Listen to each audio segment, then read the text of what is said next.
a p-value of less than 0.001, we have strong statistical evidence that this drug prevents migraine headaches without daily administration. Excuse me, doctor. He knows his field better than you do. It's always been my understanding that, unless you follow a daily regimen, no drug can prevent a migraine. That's why they call it a breakthrough. That's why you call it a breakthrough. No, the pharmaceutical company sponsoring my clinical trials also hails it as a breakthrough. I'm sure your wife and lawyer do, too. Is there anybody who doesn't stand to make a fortune from it, calling it a breakthrough? Who are you? Just a lunatic who desperately needs a hobby.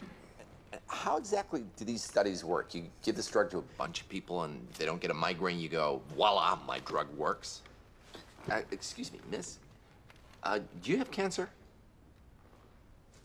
Wow, mango juice prevents cancer. Perhaps I should have taken my medication before this lecture. We had a very specific control group, chronic migraine sufferers. I don't have time to go through all the math right now, but the incidence was dramatically... Sure. In India, 2 + 2 = 5 there, right? Do I know you? I know your math skills. They blow. Touché. You sound very familiar. Why did you publish in an obscure journal in India? Why not publish in really, really cool hit cases of South Philly? Neuroscience New Delhi is a respected journal. Yeah, the guy running Slurp and Gulp tells me it's one of the best. Get a hooker. Anything.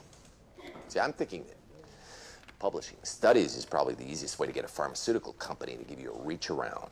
And choosing a journal that no one can actually read, well, that's shrewd. I know you. Sure you do, Dick. The name's Philip. My bad. Something to do with your face. I always think your name is Dick. House? Here. Medical school was 20 years ago. Give it a rest. Grow up. Yeah, you were always the grown-up. Do the responsible thing.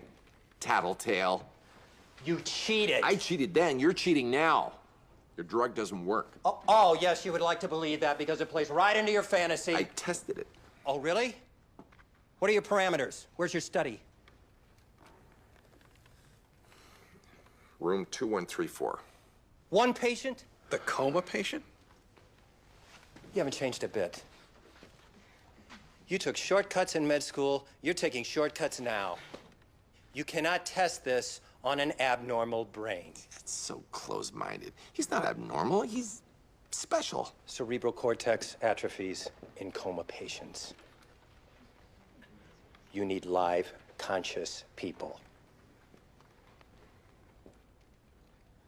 You don't know everything, House.